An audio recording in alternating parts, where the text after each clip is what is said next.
welcome to episode 13 of Wizard Weekly, where we bring you news and humor from around the Spiral. Last week in Letters from the Spiral, we talked about how KingsIsle was getting stellar feedback from the community on their Feedback Fridays, and, in the latest producer's letter, Professor Falmaia picked out a few of her favorites to share. She also touched on the problem some wizards were having in Wintertusk, where the updated graphics weren't playing well with older graphic cards and a colorful flashing effect she called discoing was taking effect. She says, and I quote, "We apologize for the inconvenience and want to thank everyone that helped us by reporting errors, sending screenshots, and logs when requested. It helped us to get to the root of the problem, find them all, and fix the error. The Spiral is, as far as we know, 100% disco-free." She also mentioned that they had a brand new world in the works, or at least the artwork for it, which I'm hurriedly trying to sneak my ninja pigs into KingsIsle HQ to get a look at. It's sale after sale in Wizard 101, and just as their 25% off a year membership discount fizzled to an end, they've come out with a new one. 60,000 crowns for $60. That's 214 tall Sundays worth of crowns. This sale ends July 6th at a minute to midnight Central Time, so make sure you get in on this delicious deal before it's gone. Finally, it sounds as though Malistaire is back to plague the Spiral once again, as KingsIsle has briefly opened the test realm, asking wizards to focus on their dearly departed Death Teacher, or more to the point, the second chance chest and portal you encounter after his defeat. I wonder if they'll fix that quadruple dialogue bug while they're in there. That megaphone has got to go. I think he's stolen it from the arenas because things in the Power Pip have been pretty quiet this week, with the 200th tournament and Queen of the Arenas matches seemingly at a standstill. Caspian hopes to bring the silence to an end, announcing a Team Derby match. Sign-ups for this match start on July 7th and will actually be announced on both Wizard Central and the official Wizard 101 website, so get your pets into shape, pick a partner, and get ready to rumble! This week in Better Homes and Gardens, we'll tour the myth house of Pear Gravelli. Pear is all about the outdoors, transforming her yard into a beautiful park where she can spend her afternoons playing with her pets, who have apparently snitched from the kitchen again. She'll make up for it at bath time, though, with her beautiful tropical outdoor pool.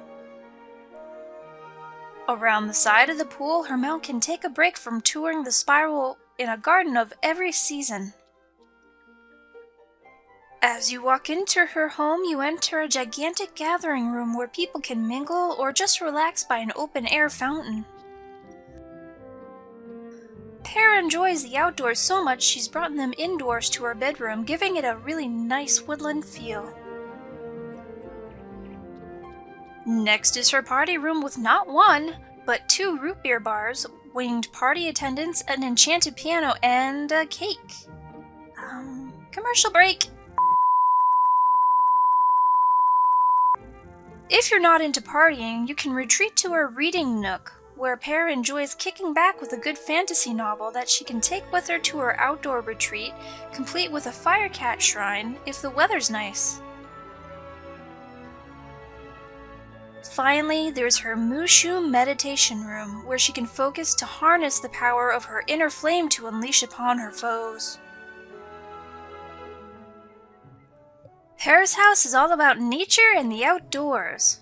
We'll be messing around outdoors with our housing glitch today, where we learn to float larger objects. Specifically that bear-proud boat I know everybody has. You're going to need a tatami mat from Mushu and a rug about the same size as the object you're floating, or larger. The best rug for these floats is the large spiral rug dropped by Petrov Gloomstrider in the Tower Archives of Dragonspire, but I couldn't convince him to part with one, so I'll be using the purple knotted rug. Let me just get this out of the way so you can actually see this week's glitch. There we go. So you'll want to put your rug on top of your tatami mat and have it be about the length of the item you want it to float. I want my boat kind of broadside, so that's the way I'm going to have my rug. Float the rug over the water partially, and then grab your boat. There it is. And rotate it the way you want it to be on the water. I could probably turn this around. There we go. Place it on top of the large rug, and then use your tatami mat to rotate both rugs out from underneath it. Ta-da! You have yourself a floating boat. This floating glitch doesn't just apply to the boat, though. You can use it to float just about anything, anywhere, including your friends. A big thanks to Lord and Lady Stormrider for helping me out with this glitch. I'm always looking for more, so if you happen to know a good one, feel free to send me a letter. Speaking of letters, you guys wrote in with 4.5 pages of questions this week and letters from the Spiral. 4.5 pages! We'll start with a question quite a few wizards have asked. Do you think King's Isle will ever implement a day and night system? I know we're in a magical world where it's actually a legitimate excuse to say a wizard did it, but I don't think we'll ever see a day and night system in Wizard 101. Day and night on Earth occur because the planet blocks out the sun or the moon, respectively, and the same goes for different games. They usually have a horizon on which the sun and moon can vanish. In Wizard 101, you don't really have that. You're on a floating island most of the time, and there's really no place for the sun or the moon to effectively vanish to. It would just underlight the bit of rock we're floating on, and it would never get very light or dark. I know some of the worlds are kinda large, but imagine Krokotopia. How silly would it look with a moon and sun orbiting it? Besides the silly stuff like that, King's Isle would also have a load of coding on their hands if they ever decided to pick this project up. They would have to create a moving light system, make shadows smart enough to be aware of this lighting system, add light reflections, and on top of that, some wizards sporting older computers with older graphic cards wouldn't be able to handle all this awesome and win, and they wouldn't even be able to play. So as much as I'd love to see day and night, I don't think we're ever gonna get it. While we're on the topic of being in the dark, Heavenly Light has a stellar question for us. What do you think Wizard 101 would be like without Wizard 101 Central? I think it would be a rather different game.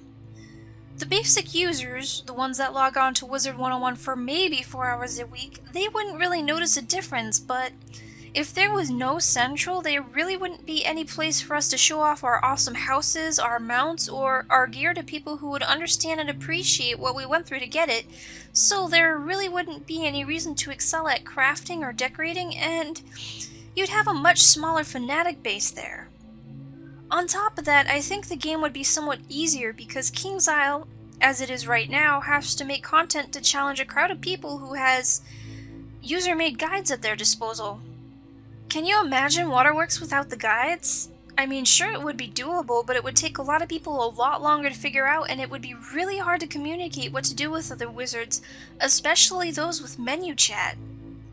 Finally, I think a lot of wizards that participate in Wizard Central community only stay on the game because they've got friends there.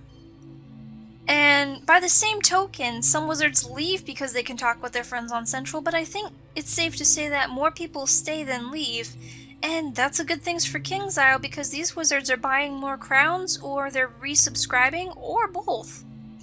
I think Wizard 101 and Wizard Central have a sort of symbiotic relationship now, honestly, because without Wizard 101, Wizard Central wouldn't exist, and without Wizard Central, there really wouldn't be a friendly atmosphere for wizards to show off their stuff and make friends. So, to really answer your question, Heavenly Light, I don't think Wizard 101 would be quite as popular, and would almost certainly be easier if Wizard Central didn't exist.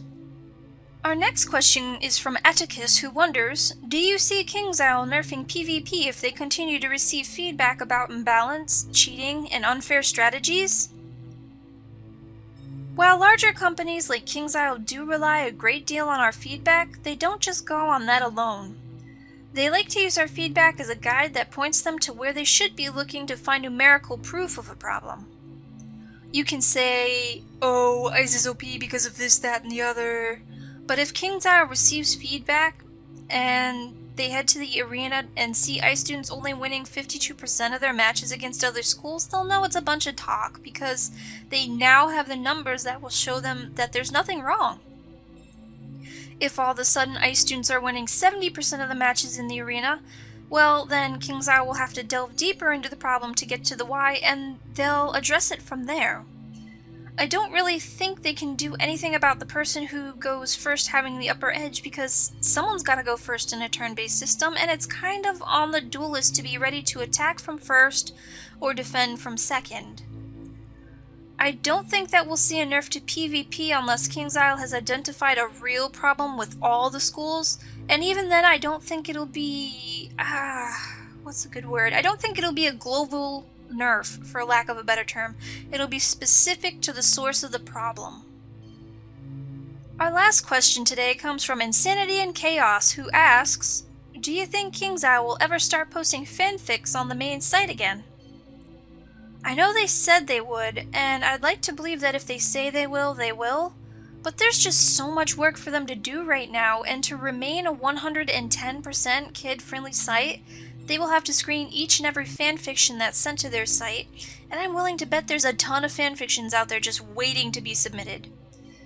They may be outnumbered here, and I think that they were hoping that the fanfiction thing would just kind of quietly die out, which I totally just ruined. Sorry, KingsIsle. But I think they were hoping that the fanfiction thing would just fade, so they wouldn't have to read through the hundreds and hundreds of pages of fanfictions before posting them, which would chew up a ton of manpower and work hours. Doubtless, they're awesome fanfictions and totally worth the read, but there's just so many words you can scan before your eyeballs cross and your brain tries to make a run for it. I know they said they would post them again, but personally, I have my doubts. Alrighty, that's it for this week's Wizard Weekly. Thank you for tuning in, and don't forget to join us next week for more news and humor from around the spiral. Happy weekend, everybody! Alrighty guys, I know you guys were eager to hear me tripping over my own tongue twisters this week, but it is that time again. On the 30th, I will be closing the Better Homes and Gardens forum, and I will be selecting next month's Better Homes and Gardens. So get your entries in before then, and I can't wait to see them. Thanks, guys!